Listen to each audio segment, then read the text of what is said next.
Welcome to the Cash Flow Legends podcast with your hosts Nate, Brandon, and Brock. Remember, our insights are not direct financial advice, so consult with your financial team before making any decisions based on the topics discussed in this show. All right, well, hey, and we're back. Hey, everybody, we are joined this week by a few other IBC practitioners. So we are on site in Las Vegas at the 2024 IBC Think Tank. We just finished up 2 pretty incredible days with some pretty incredible people. And we wanted to, as Paul and I always do, bring you guys our big, golden nuggets and lessons learned from the last couple days. So we decided we'd mix it up a little bit this year and bring in some other big time practitioners. On my left, your right, we got John Pairings, who has been a practitioner we met here 5 years ago. And John has also got a podcast called Strategic Whole Life. That's another great one with true content that you can trust. And to my right, your left, we got Nate Dean and Brandon Goswick, a couple of Texas boys who we met about 5 years ago as well. And we've been pretty tight ever since. And they've got a podcast, Cash Flow Legends with a Z. Give it a listen. Any of these podcasts, you guys are going to get great content and true content in accordance with what Nelson wanted us to teach and continue spreading to all of you guys. So what I wanted to do today is, like we do every year when we're here and do this recording, is what was the big thing that you guys got from the last couple of days? So who wants to start? I think there were 2 things for me. One is those that knew Nelson knew that he was a giver, and he freely gave the gift of IBC to anyone who would listen. And we see so much of that in our community. Everybody in the room is just willing to help in some way, help you get started.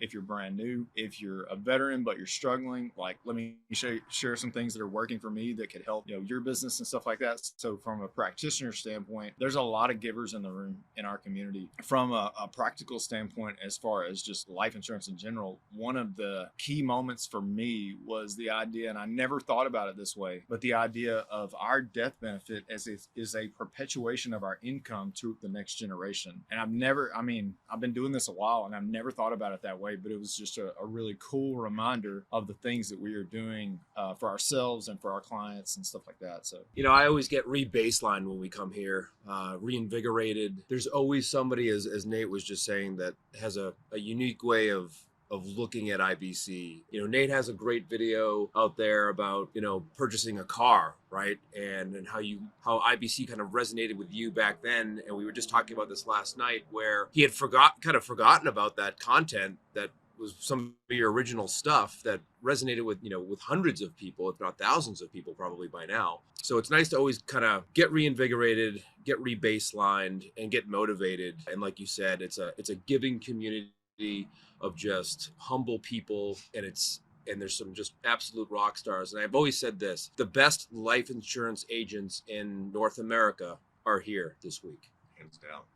Yeah, I guess 2 or 3-fold for me. The first one is we've spent the last maybe 2 or 3 years really talking about protecting the infinite banking brand, I guess, where there's a lot of Nelson talked about noise in the financial world where, well, I guess 15 years into it, there was a lot of noise in the IBC world as well, with like different, videos on YouTube and whatever, podcasts and things like that, of people that are not even really IBC practitioners that are kind of latching onto the name. And that caused, I would say, a lot of confusion in terms of like how policies should be designed. What's the correct way to do this? It maybe kind of created a lowest common denominator sort of, commodity driven sale, where it was all just, hey, look how much cash value this has. And it completely ignores all the trade-offs, some of the other superpowers that whole life insurance has. And what I noticed in this one was, we talked about it the last 2 or 3 times. This was the first one that when I was in the room, first of all, it was a much bigger room, so that the movement has grown.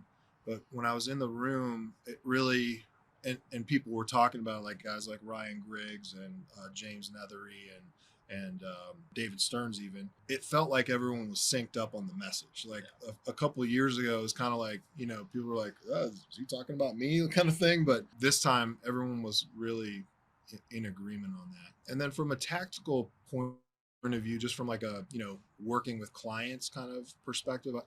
A lot of people that end up talking to me because of my background in tech, I end up talking to a lot of like W-2 employees, engineers, people in the tech space that, are just looking for ways to do things. And one of the talks that was given really was a great way to clarify the different types of assets in our life. And it was the one where he talked about, hey, in these circles, this is all the stuff in your financial life that is out of your control, that you have no control over. You're taking all the risk on it, and this is the portion that is in your control. And usually when someone's, especially if they're first starting out in IBC, they have very little in the green circles where you have control over that asset. Almost everything is in some type of asset where they're taking all the risk and giving up all the control, like 401ks, real estate, things like that. I really like those two things. I can just leave it at that for now. Yeah, I like that. But you say the parts of your financial life that are out of your control, but it's a choice. Right. Like it's not out of their control, like the weather is out of our control. Right. It's out of their control. Like they made a choice, and now they chose to send their money somewhere that they now have zero control over, take 100% of the risk, and can't access without penalty. And just like it was a choice to start that, the good news is they can make the choice to not do that anymore pretty simply. So that's a good call. Probably one of the biggest takeaways I had was this reality that we're all going to live until we don't, and we're all not going to make it out alive. So as a practitioner, the thing I took away that was the most impactful was if we think about the people that we're blessed to get connected with, whoever that is in every walk of our life, we're our ideal person we want to spend time with is somebody that we wouldn't mind hanging out with like this. That's our ideal person. So one, we're very fortunate we get to do something where our clients become much more than that. They become people that if we're flying to a certain place in the world and they're there, we're going to probably hang out with them, which there's not a lot of businesses like that, where you look people up. So we're not going to get out of here alive. So what if we as practitioners think about every opportunity when we meet someone, what do I want them to be able to say about me, our company, how we treat people when it's time to deliver the guaranteed death benefit that's going to occur when they die, and work backwards from there. And what I think that really does is it puts you in a frame of, is our heart and our mind really in the right place? So if I were going to package that up for anybody new, because there were so many new people here, that's how you really need to be thinking, well beyond that first commission, but it's much deeper of how are you going to help people for the rest of their life. And the cool thing is when we do that well, we get to have lots of awesome conversations all the time. So that was my biggest takeaway as far as how we think.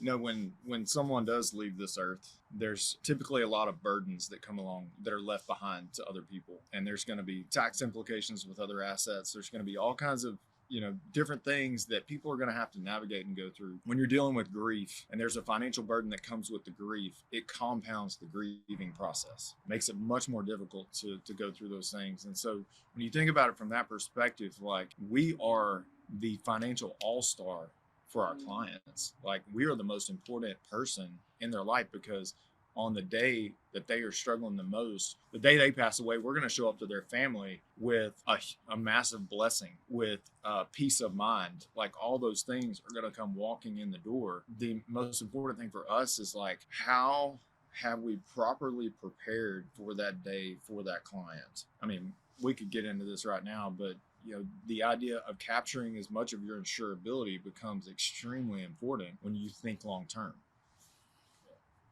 Yeah.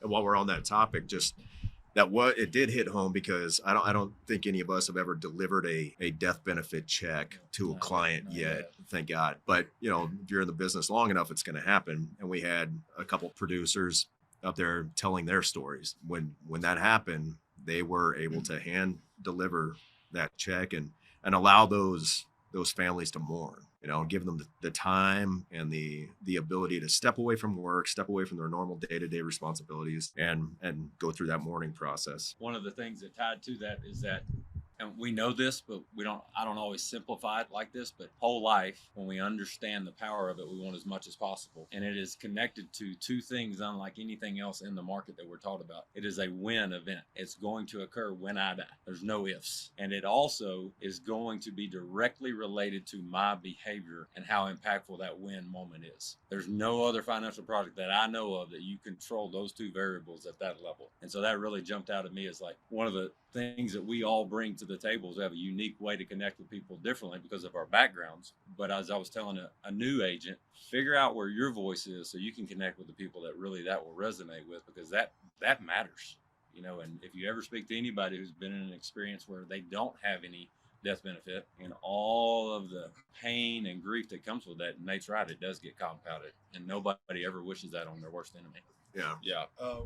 So we all have in common at Cash Flow Legends, the third guy that's not here is Brock, and his dad has been a mentor to all of us in this business. And I was at another, 2-day workshop with Trent and his group, and there were a couple of 40-year life insurance agents in there who have delivered many death claims. One of the things that they said was not a single beneficiary asked what the rate of return on the cash value was. Right? Yeah. Amazing. And so, it's just that's the kind of wisdom that we all should keep in mind from people that have been doing this for a long time and have really seen how much that helps a family in some of their worst hours. And that's especially important when people are new to IBC. Of course, what kind of gets us hooked is that cash value and being able to leverage the cash value, and all of that will still happen, but understanding really what happens for all those reasons you guys were just talking about with the death benefit.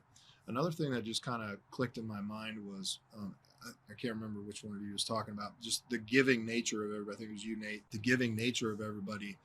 And what kind of separates this group, I think, is just agents and practitioners in general from the rest of the space is everyone's really looking at this as a group effort. Everyone has to kind of come into this together to really make a difference, especially, really for our clients. Whereas if you look out there in a lot of other spaces, it's really an individual thing where, I've been invited to some, conferences of, some different, they get into like the multi-level marketing side, and it's all about like individual production numbers and where you rank up. And of course, all the insurance companies have their rewards programs and all that stuff. So some of that's built in there, but like at the end of the day, what gives life insurance all of its superpowers is the fact that it's done in a mutual fashion with actuarial science using the law of large numbers. So it's all of us working together in the mutual company that makes it all possible. And so people,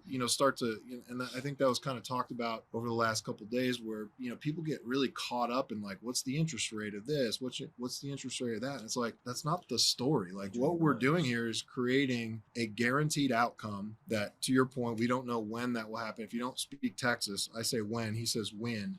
So When. we say when. I was like, when? We don't know when that will happen. When? But we can create a guaranteed outcome at the end. Whenever that does happen, we can create a guaranteed outcome when it does happen. And so, there is absolutely nothing wrong with paying a known price to create certainty out of a future outcome. And that's really part of what we're doing here. Yeah. It's one of those things, gentlemen, where we all know what we got with dividend paying whole life, right? In the process of IBC. It's a shame. We're trying to do this thing here in the Nelson Nash Institute of building the 10%. That was talked about a lot this week. And what that is, if we can get 10% of the population to practice IBC, we can kind of turn the tide in the direction of this country's financial, if you don't know, we're $33 trillion in debt, give or take. It's unsustainable, right? So we know what we have. We just need to, convince the American public, just one client at a time, one family at a time, that this product is phenomenal. It's got guarantees. We don't care about the rate of return. Nobody asks what the rate of return is when you deliver that check. All these themes and facts, but we're fighting the big banks. We're fighting the financial entertainers whose ads are all over the internet and whose ads have false information, right? I sent one to Dave the other day. I was like, look at this, that's a lie. That's a lie. That's a lie. Right. So folks, this is a concept and a product worth your exploration. It's worth your time. Nelson's book is 92 pages. Takes several thorough readings, but it is worth your effort and your time to dig into this concept and become your own banker at the you and me level. Yeah, I'd say one of the things that really stuck out to me, I think it was Jason Lowe saying a quote by David Stearns that IBC is not a plan, it's a lifestyle. Right. And I think that was a big theme this week. Is everybody, like, every time I come to this, especially this time, maybe not every time, but especially this time, at the end of this, I'm thinking I need to be putting more money into premium. Yes. I need to up my premium drastically because it's a lifestyle. And the people up there presenting to us, we're giving examples of how their lifestyle is infinite banking. It's not just something that they promote or they teach or a product that they sell. It's a lifestyle that they live. And we all live that to a certain level. Everybody lives it to a different level. But I know after this, I need to up my level of how committed I am to that lifestyle. People talk about plans. They're used to going and getting a financial plan, and that creates so plans versus lifestyle, like creates this mindset where it's like, oh, I met with my financial planner and he gave me the plan, and it's like, so I have it. I think I'm done now. I can just do this plan. Like, getting a house plan and never building a house. Right. I got it though. I got the plan. Yeah, but Right. what's it going to really do for me in my life? How am I going to live? Yeah, it's not a lifestyle. Yeah. It's just like I did the meeting. Now I'm good. And it's somebody else's plan. It's someone. It's not a choice you made to alter your lifestyle and go down a completely different road. You're just letting somebody else determine what your plan is. John said something earlier about, matching that guarantee. So something that Trent says is, we're matching a guaranteed event with a guaranteed contract. Where people get hung up is they look at the cost of whole life insurance. They never look at the cost of everything else they're doing. They just, they look at that, but whole life insurance comes with a guaranteed return no matter what. Like it's self-completing as long as you're treating it properly and all these things. But no one ever calculates the lost opportunity cost of money sitting in qualified plans and things like that. Right. And there's no guarantees in those things. The only guarantee in a qualified plan is you could lose everything. Yep. There was we had a panel up there of some of the most stable mutual companies. Okay, and I won't go into what they said exactly, but there was something that I took away from it. Anybody that is really genuine with how their financial life has gone, that's our age or older, will tell you it's been a roller coaster.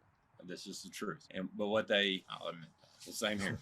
So when you recognize that, what you then come to the realization of is that a lot of the things that we're taught are really just to keep us on that roller coaster. That's the only goal. So as I was listening to one of the guys up there speak who's been in the industry for a long time, he says interest rates are going to go up, they're going to go down. Yeah. But when they walk through the reality of how sound their science is because of large numbers, without nerding out too much, it makes you realize that you could not put your money anywhere else safer first. Period, point blank, no questions asked. And you got guys who've seen it for 40 years plus, and they're like, and they even brought up COVID and how it was almost a blip. Non-issue. Now compare that to other industries. It devastated it. They closed all these things. So when you realize that piece, you realize that this is far beyond just operating in a box that's in a year window. Yeah. I had an epiphany. We were talking at lunch, me and Paul. We've lost money before in investments, right? And when I was thinking about it, I was like, the money that I put towards that investment, it was money. I didn't take a loan from my policy. It was extra capital that was sitting in my bank account because I didn't have any more room in my policies. All the loans were paid back. All the premium was paid. That money was sitting there. So it was ripe for an opportunity that came along that I didn't vet well enough because it was sitting there. And I was like, well, I can't put it anywhere else because I don't have any more policy room. So I'm just going to put it here. If that money had been sitting in a policy, I don't think I ever would have taken a loan to go do that investment. Mm-hmm. It was kind of like, David on the top of the roof looking at Bathsheba. Like he was not doing what he was supposed to do. He was bored, right? He was supposed to be at war. He was bored. And by golly, the temptation seized him just like it did with my money because it was sitting there. It was bored. It wasn't doing anything. Yep. I've heard James say this a few times that over the years, and he's older than all of us, but the more capital he's accumulated over the years, other things have become less interesting to him. Yeah. Right. And I took that to heart. That was in November, and I really took that to heart. And I've been telling some of my clients this who are high income earners. I was like, hey, you know what? Go do what you're going to go do. You're good at being an orthopedic surgeon or a physician's assistant or a pilot, whatever you're doing, go do that and then do this. And then that what someone said, black swan event today, wait for that and you'll be ready to go. Instead of doing all these little incremental, mildly interesting because it's there, maybe high risk. Everything's an opportunity. Yes. Wait for that big one. It may be once every decade, right? But wait for it. So we kind of had this epiphany in in our past, and like earlier in our business, you know, as we started accumulating more capital, we started looking at trying to find ways to put money to work instead of letting opportunities actually show up to us. We were sort of forcing that, and we equated it to, we learned a few chords on the guitar, and then we challenged Carlos Santana to a guitar battle. Like, you know, like that's, It wasn't pretty. yeah, it wasn't pretty at all. And if we would have just kept learning, slow and steady, accumulating that capital and doing it the right way, then the right opportunities would have shown up, and we would have made a lot better decisions with those things. Because just like you know, we lost money in investments as well. So Dave's mentioning when we have capital and it goes out, and I'm coming off the heels of experiencing that, I can literally reflect back now and go, if I'd have put that 50, 75, 100 grand, if I'd have prioritized capitalizing in my most valuable asset and protected it first, I would have been in it. But we have to learn those lessons. But here's the thing I can tell you, because I've been on both sides. You cannot factor in the rate of return on peace of mind till you don't have it and wish you did and you can't get it. Yeah. And there's a big piece about, like you're telling your clients, hey, nothing's wrong with just funding this financial heart of everything you're doing and getting it as strong as possible. Then decide how you want to go from there. Start there. So that's good. Yeah, one of the concepts from some of the people talking about cash flow during these last couple of days is like adding a little speed bump to just not in a bad way where it's slowing you down overall, but it's just adding a step that gives you an extra beat to think about things. Yeah. Pause is a good way to say it, where, you know, some people will be like, well, I wish I could just do policy loans online. And sometimes you can, some carriers you have to call first or fill out a form maybe to get access to that capital. And I think that's a good thing,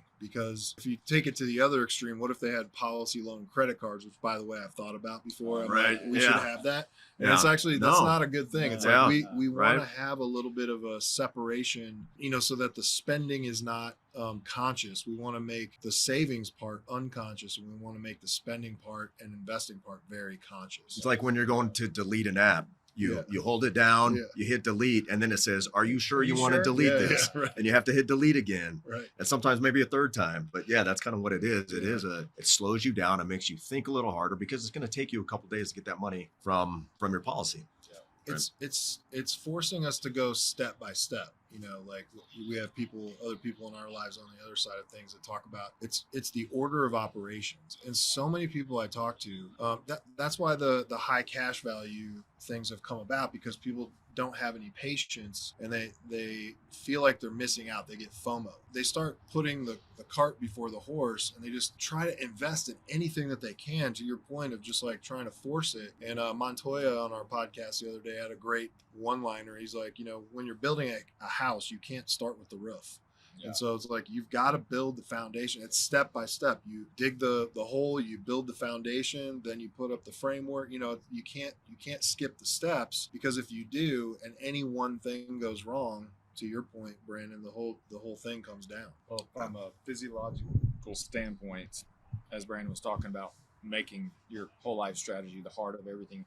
Like, the stronger our heart is, the more endurance our muscles have. So the stronger that we can position ourselves with the most important thing, the more strength we're going to have going out of that, and the more endurance we're going to be able to endure a lot more if we have focused on strengthening that part first. And if you just, all you got to do is look at the numbers, really. Like, everyone, when they analyze numbers, they look at like 1 year or maybe 2 years. It's like so weird. But if you look at 30 years, it's like, there's no question, if you capitalize with whole life first and then do your investing, The only way, black and white, obvious. the only way dividend paying whole life insurance doesn't work is if you don't do it. Right? That's right. Yeah.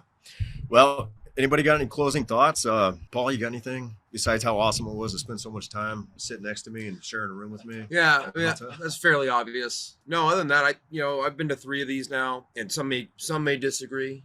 I thought this was the best one I've personally been to for various reasons. Again, I get recaged. I get back to the basics. I get kind of remotivated. Yeah. And get thinking about paying more premium, of course, every time. Like, how can I do it? Because I'm a firm believer you can't pay enough whole life premium. You just can't. So, I really enjoyed it. It's always good to just break bread with my friends in the business and like-minded people. And we're on a growing island here. I think it's a small island, but it's getting we're building upon it. Great guys like this make it easy to do. So blessed to be here and humbled. Yeah. Well, it was an awesome time. Time to go pay more premium. So that's what I'm going to do when I get back next week. I'm going to reevaluate things and probably either convert some of that big term I have or, apply for another policy. But time to pay more premium, man. I'm motivated. Yep. So, hey, thanks for joining, guys. Hey, check out these podcasts. We'll put their links in the show notes. Until next week, control your capital. Or somebody else will.